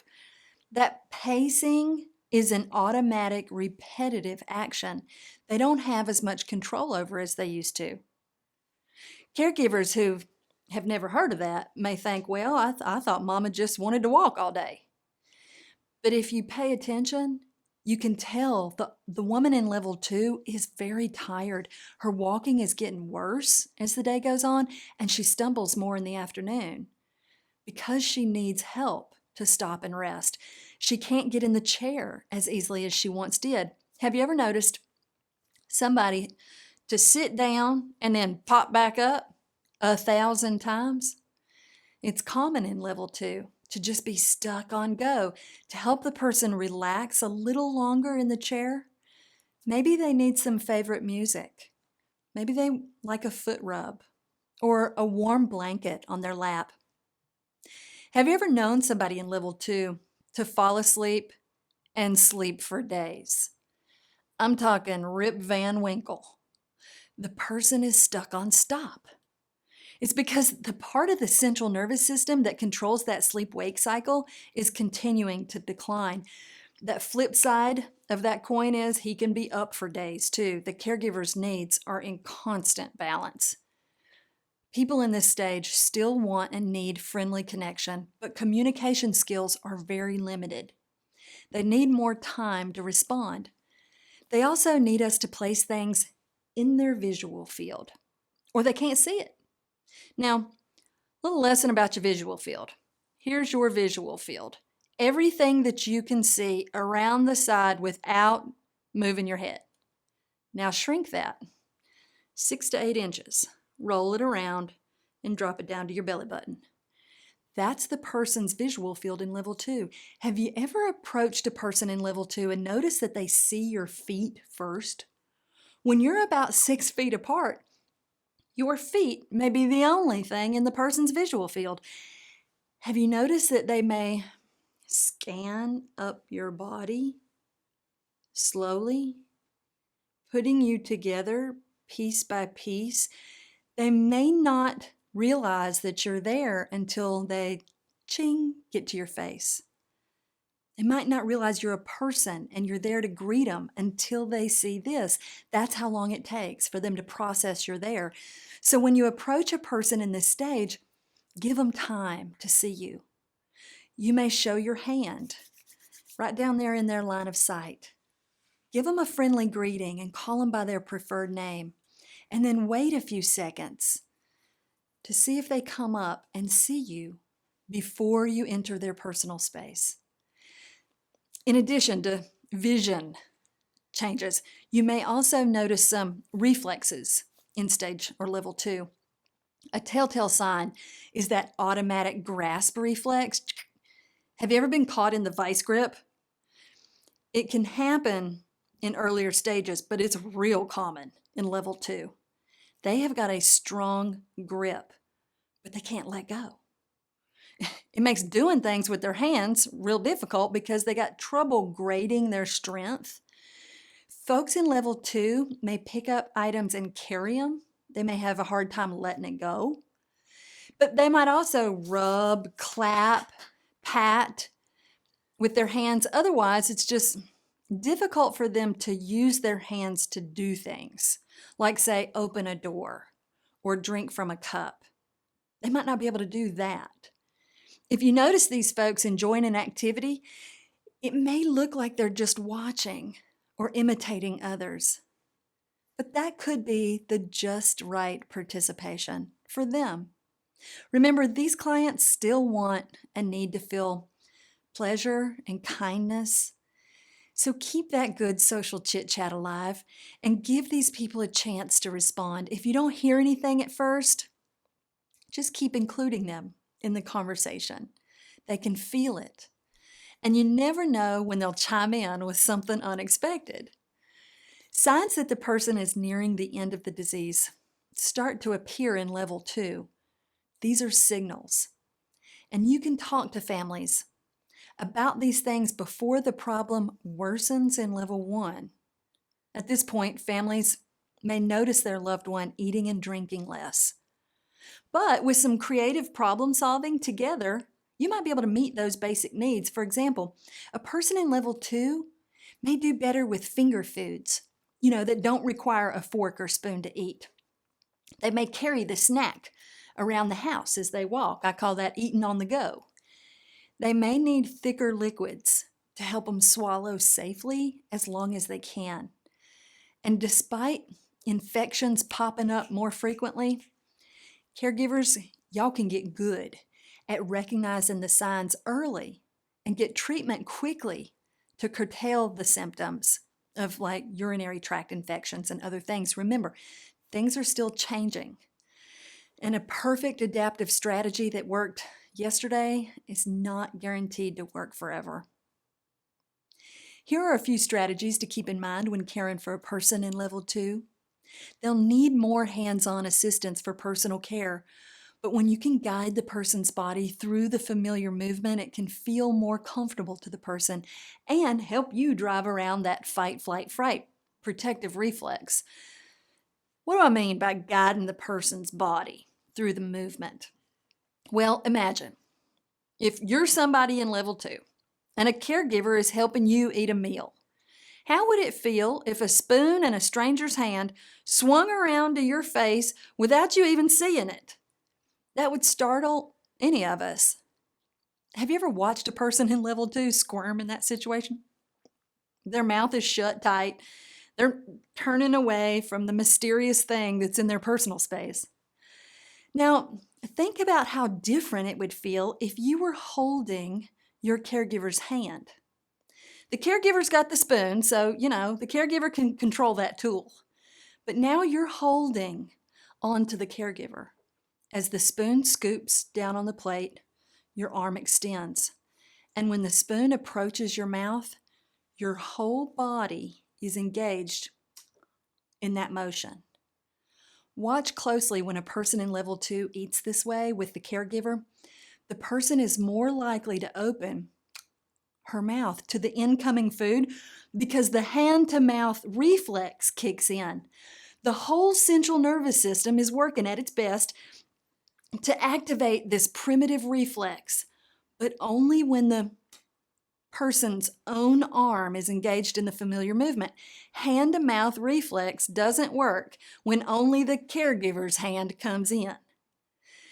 You may notice that after the first few times, the person gets the rhythm and starts letting the caregiver know when she's ready for the next bite with a little movement that the caregiver can feel because the two people are connected.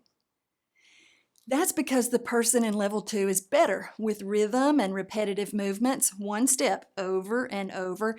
Keep in mind that the person may not be as able to do this for as long as they once did. So the meal may be broken up into smaller snacks and drinks, that you can offer more frequently throughout the day and all through the night if they're up.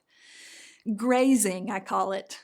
Grazing over a 24-hour period is often a new routine for people in level 2 and their caregivers when the old routine of 3 meals a day just goes by the wayside. Pay attention to the sensory part of the experience. If it's too hot, too cold, too noisy, too much motion going on around the person, participating is harder for them. So you can monitor how things feel and sound and taste. The person still desires personal choice, but they can't always express it. So know their preferences. You can even tap old memories and rhythm with favorite music. Look around the environment, now with your dementia care perspective, and imagine what the person sees, what they hear, what they feel and understand about the place. Try to create environments that look, sound, and feel safe and friendly. Since the person's communication is so limited in level 2, they may not understand a lot of talking around them, but they do still catch the tone of your voice. So keep communication friendly and respectful. The sound of laughter and singing and friendly chit-chat can just lend a friendly vibe to the place. It's a good reminder to pay close attention to the tone of your voice in everything you do with people living with dementia. While you're watching their facial expressions for what they like, be on the lookout for nonverbal signs of pain. Here's what I mean. A person may not be able to tell you what hurts, so you can look for a grimace, or it's this little crinkled brow. That's a universal sign of pain. Sometimes I wish I were a better mind reader, because I don't always know what hurts when I see the person make that painful face. But it's a signal to me to pay attention and think like a detective. What could be hurting? What could I try to relieve the pain? Sometimes it's just simply helping the person get in a more comfortable position. Or maybe we take a trip to the bathroom. Sometimes it's the person's stubborn headache or back pain that they always used to relieve with Tylenol. Now they need my help for that. Sometimes it's something more severe and needs a doctor's assessment. But if you know that universal sign of pain, you can be a better detective for the people in late stages of dementia. I'm painting this picture of someone in level 2, and it's nearing the end of the disease. Well, having that awareness of the timeline can help you and family members talk more openly about end-of-life care and all the feelings that come along with that for the person living with dementia and their caregivers. Caregivers in this stage, they're not new to change. Some of them have been dealing and adapting with their loved one for years, and boy, do they have the stories to tell. By this time, some of those people have been dementia caregivers for a decade or longer. As professionals, we can honor their adaptiveness by helping them recall some of the previous times they navigated change and made tough choices with and on behalf of their loved one. At every stage of the disease, they noticed something that used to work was no longer effective. They had to let go of something in order to take on something new that worked better in the new situation. That's adapting. While some have been doing it for years, they may not have realized that they were adapting. If we help families and professional caregivers recognize all the ways dementia caregiving required them to adapt in previous stages, then we could help them feel more confident that they can continue to adapt in the final stage of this disease. Be ready for these experienced caregivers to say the final stage brought new challenges. And although I've been doing this for years, I was faced with some of the toughest choices near the end, things I'd never faced before. On our timeline, level 1 is the most severe and last stage. You may have heard caregivers say things like, "There's no way to know when a person's journey with dementia will end." And of course, they're right on one sense. I mean, we don't have a crystal ball to pinpoint a person's last day. However, like with all the previous levels, there are signs that a person is entering level 1, and helping families recognize these signs can help people receive the end-of-life care that they choose and deserve. I'm pulling the curtain back, you guys. Don't wait to the end to talk about this stuff. Remember, hospice is not just for the dying person. Hospice is for the whole family. And I've been proud to deliver free bereavement services to family caregivers long after the death of their loved one. In fact, many people like me are still processing that experience years later. Don't get me started on the complicated grief process families will encounter due to isolation and other restrictions brought on by the COVID pandemic. Some of these families are going to be dealing with grief in unexpected ways for a long time. But those families miss the bereavement services of hospice if their loved one was not a hospice patient before they died. We can help people receive their full hospice benefit by helping them read the road signs in level 1. For instance, a person in level 1 is spending most of their time in the bed or chair. They're sleeping more and more, so we got to watch closely for their awake times. That's the only time we can engage them. Meaningful engagement for this person may simply be watching and listening when he or she is awake. So a friendly exchange may be talking to them, or reading to the person, or singing to them while they watch your face and listen to the sound of your voice. That could really feel good to the person. When you observe a person at this stage in the bed, they may exhibit another reflex just lying there in the bed.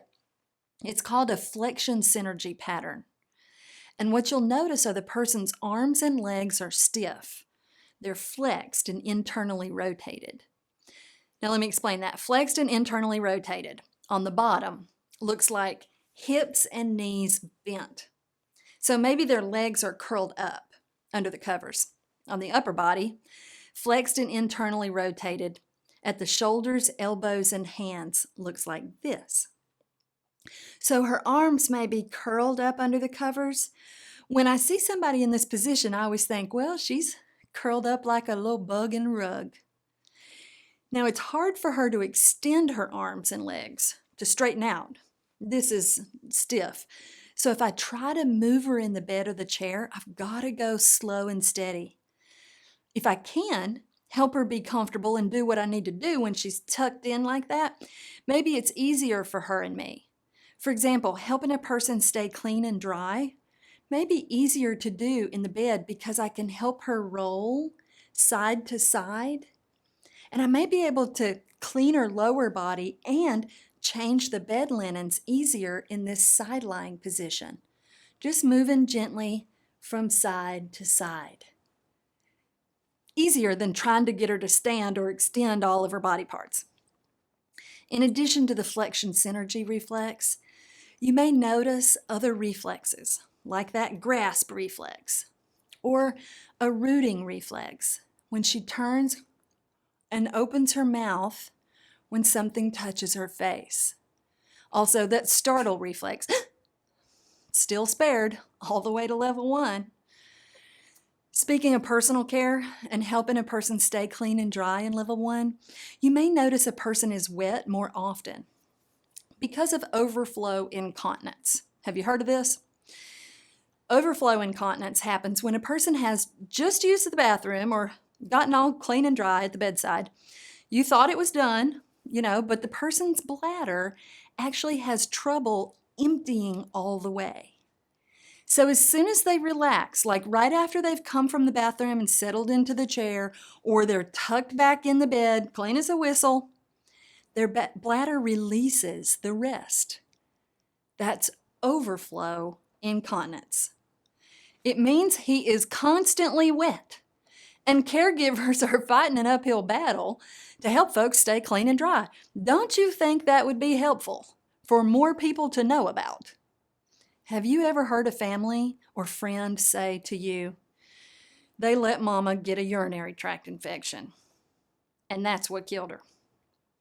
When I hear that, my heart breaks, because it seems like that family member didn't understand that people in levels 2 and 1 are often wet more frequently despite receiving good care, and infections are part of the natural progression of dementia. See, while the most diligent caregivers are working constantly to keep somebody clean and dry, and I have met people who changed a person's clothes, maybe it was their husband, maybe it was their mama, their daddy, they've changed that person's clothes and linens at the bedside 20, 30 times a day. No joke. The person still developed an infection because eventually the person's immune system failed. Think about it. Your immune system is controlled by the central nervous system. And when this brain shrinks, other systems start to fail. There's no antibiotic as good as your body's natural immune system. Without it, infections are inevitable. People say, but Heather, we've been fighting these infections for months, and I thought if we could just catch it soon enough, we could have knocked it out with the antibiotics like we'd been doing. But what worked for you last month is not guaranteed to work for you today, because he's still changing. It wouldn't be a good hospice worker if I couldn't take a deep breath and explain to families and pros how a person with dementia will likely pass away at the end of this disease. Now, pause. People can receive hospice at any time in their life. It may be because of another disease they have that's nearing the end stage, but if it's dementia, hospice is appropriate in this stage, level 1. And this is what likely happens first. Infections are a common cause of death. We don't consider the infection something random. It happened because the person had late-stage dementia. Second common cause of death at the end of dementia is pneumonia. The pneumonia happens because automatic movements are failing, like the person's ability to swallow. So we help the person swallow as safely as possible, as long as possible. But we understand that eventually, those smooth muscle movements inside their body won't work anymore. And one last common scenario at the end of this disease is when a relatively small problem progresses rapidly because the person is less resilient. And I call this the domino effect. See, something happened, say a fall or some minor injury, for whatever reason. But that little thing was the first domino that hit the next one, and before you know it, boom, boom, boom, boom, boom, boom, all the dominoes are down. But Heather, she bounced back so many times over the years. I just expected she would come back from this too. I know, her resilience throughout this journey has been awe-inspiring. She's one tough little lady, but her resilience was still changing. At the end, and that flame that sustained her through all life's ups and downs, it finally and peacefully burned out. Here are some things to keep in mind as the person nears the end of the long dementia journey. Many of the same recommendations are continued throughout levels 2 and 1. Watch the person's face and listen for their sounds to indicate pleasure and pain. When moving the person's body, go slowly, keeping in mind their body may be stiff because of a neurological reflex that they don't have control over. Adapt the environment to make personal care easier and more comfortable at the bed.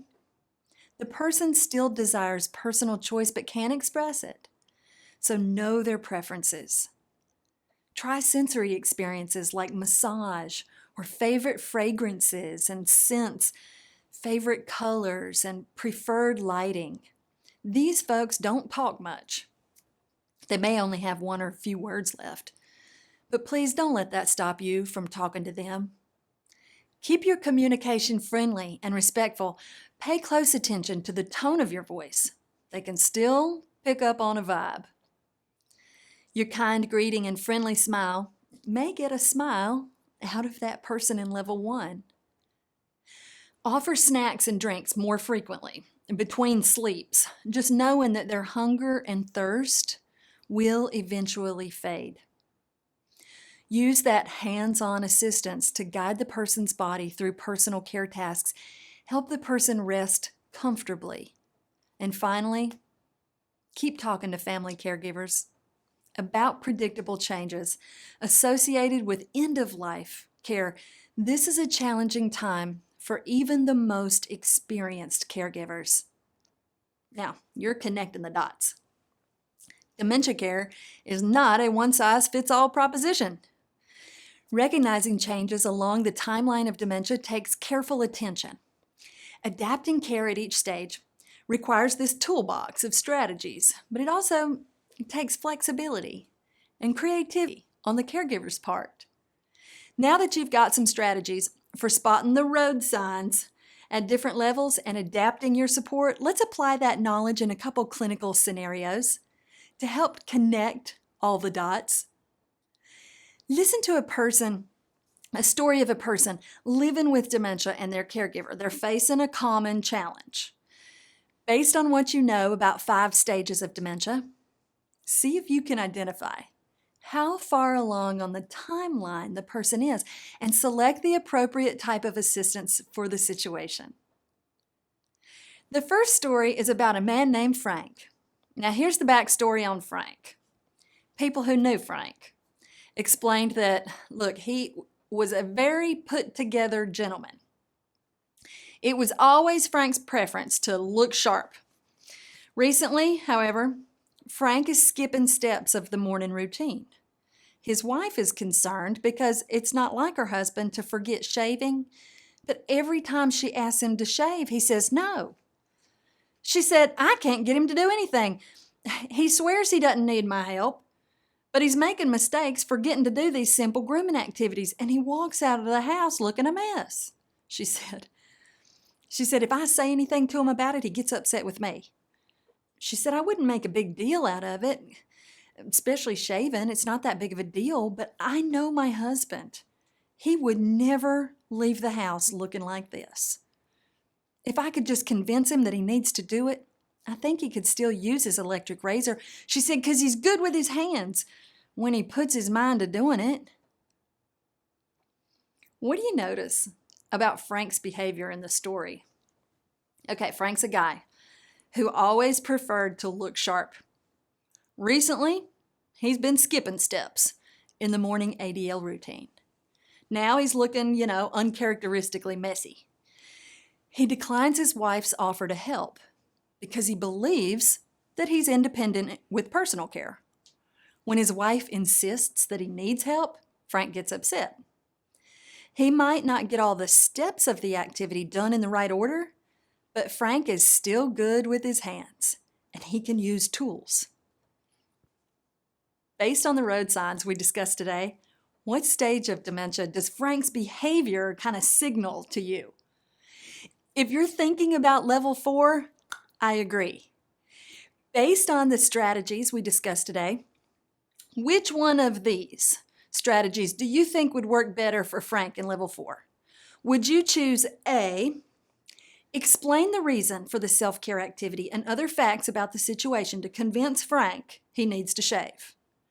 Or B, arrange the space with all the items needed to do the activity and provide Frank step-by-step setup with more visual cues to show him how to get started?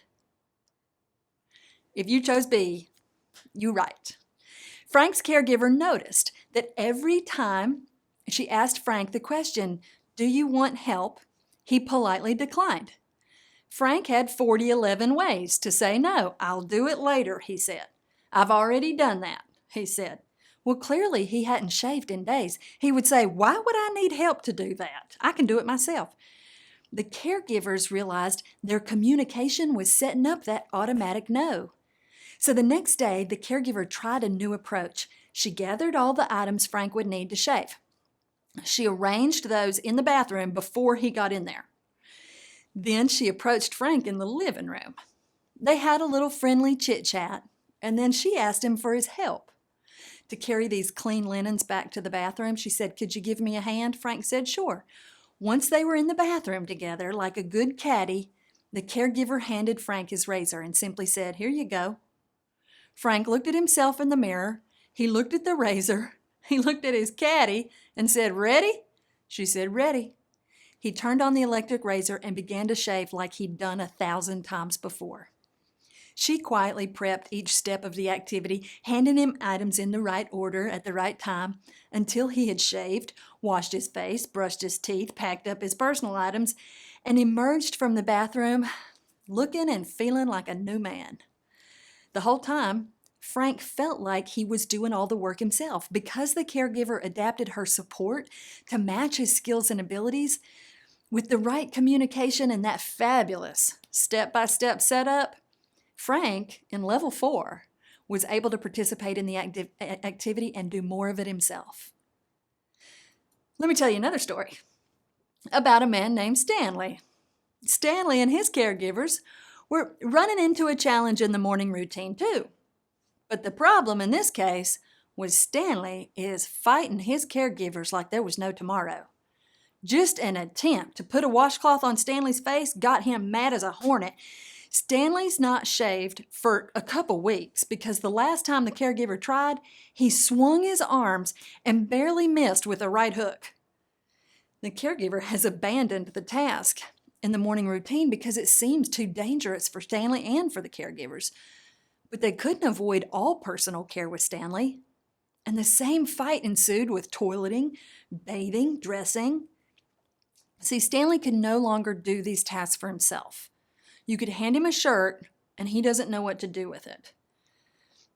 If I left him up to his own devices, he could not get in the shower. He could not turn on the faucets himself. He needs help with every step of that activity. The caregivers are at a loss because what used to work with Stanley simply doesn't work anymore. They said, Stanley is as friendly as ever.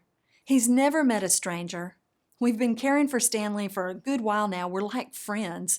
But when we try to perform any personal care tasks with him, he flips his lid. What do you notice about Stanley's behavior in the story? Okay, recently, he has this new behavior, resisting care in the bathroom. Stanley's new behavior has made personal care risky for Stanley and his caregivers. Stanley can no longer do those activities for himself. He's not able to use familiar objects and tools. He's friendly, he's a social guy, and those caregivers have made a great friendship with Stanley. Well, based on the road signs we discussed today, what stage of dementia does Stanley's behavior seem to signal to you?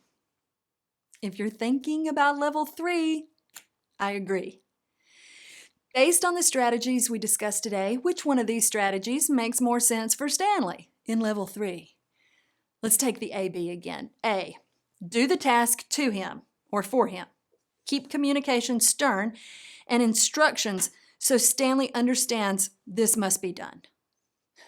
Or B, use that hand-under-hand assistive position to guide Stanley's body through the familiar motion of the task, keeping communication friendly and social so Stanley senses a positive feeling during the interaction. If you chose B again, you're right. Stanley's caregivers were super adaptive. They noticed that the visual cues and step-by-step setup that used to work with Stanley in the morning wasn't working anymore. He needed physical assistance. But the strategies caregivers had tried so far were hitting Stanley's startle reflex. They were on the receiving end of that fight, flight, fright reflex.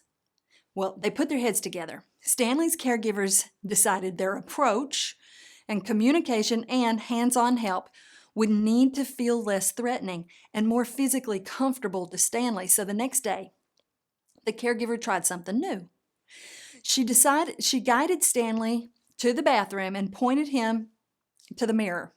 Stanley said, I don't know who that man is. They laughed and agreed that that man needed a shave. While she kept the communication friendly and social, the caregiver showed Stanley the shaving cream and just put some in his hand. Now, not surprisingly, he didn't know what to do with it. So she said, let's put some right up here. She guided his hand to his face. Once he'd touched his face with the cream, she said, here, I'll help. And she continued spreading it over his face. It was easier because he had touched it first. Her tone of voice stayed calm and friendly. She'd say, there you go. That's it.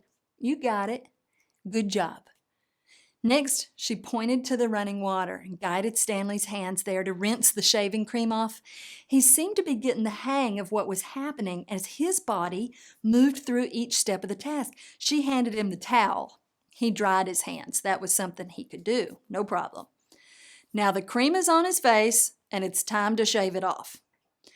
A challenge that almost resulted in a black eye for the caregiver on the last attempt. But this time, a simple verbal cue. Okay, let's shave up. And the caregiver guided Stanley's arm toward his face. The caregiver's holding the razor, so she's using the tool, but Stanley's body's moving, which gave her, she's got the flexibility, dexterity, but Stanley's flowing through the movements with his arm. Each time the razor returned to the water and came back to his face, Stanley's body did the motion. The caregiver said, I knew it was working. As soon as Stanley began moving his head around in the normal way he would do as if he were shaving himself. She said it was amazing. At one point, Stanley closed his eyes. She said his whole body was moving with coordination. She said, I swear, I think Stanley felt like he was doing it himself. They wrapped up the activity with a little more friendly chit-chat, and when the caregiver said, "You did a great job, sir," Stanley replied, "Well, thank you, ma'am," and gave the caregiver a big hug. The whole time, the activity was safer and more comfortable for Stanley and the caregiver. With her combination of friendly social chit-chat and that hands-on technique that guided Stanley's own body through the motions, Stanley was able to participate in the self-care task with maximum assistance, but no dangerous outbursts, no resistance to care. Once that caregiver shared the strategies with others on her team, they rated personal care with Stanley more effective, more efficient, and more satisfying to Stanley and each other. Some changes along the timeline of dementia act as road signs, signaling a new change, a new stage.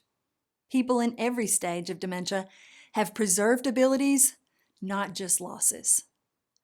Understanding the progression of the disease allows us to adapt our help to match our clients' remaining abilities. Providing the right care at the right time improves life for us all. Wow, we discussed a lot today, and I hope you're leaving with some new ideas for adapting care along the timeline of dementia. Here's a recap of everything we covered. Dementia-related terminology. We looked at brain changes impacting memory, language, and impulse control. We learned about a measurement tool describing 5 stages. We talked about common home care challenges arising in each stage, and effective communication and hands-on skills to adapt care in each stage. Then you applied your knowledge to a couple different case examples. I hope the information and stories you heard today are as useful to you as they've been to those heroic caregivers. Their words of wisdom remind us that no stage of the disease is easy. But when families and professionals understand the progression of dementia and redesign plans as the person's needs change and their situation changes, why, they can continue to provide the right care at the right time. As a reminder, now it's time to complete the evaluation and the quiz. You can access these items with the link you received in your email. Once you complete the evaluation quiz, you'll receive a certificate. Please just allow 24 hours for the organizers of today's program to get that certificate out to you. All attendees will receive a certificate of attendance. Nurses and social workers, y'all will get 2 continuing education credits. If you have questions for the organizer of today's event, you may email Stephanie Wierzbicka at the address on your screen. That email address is swierzbicka@comforcare.com. Thanks for joining us.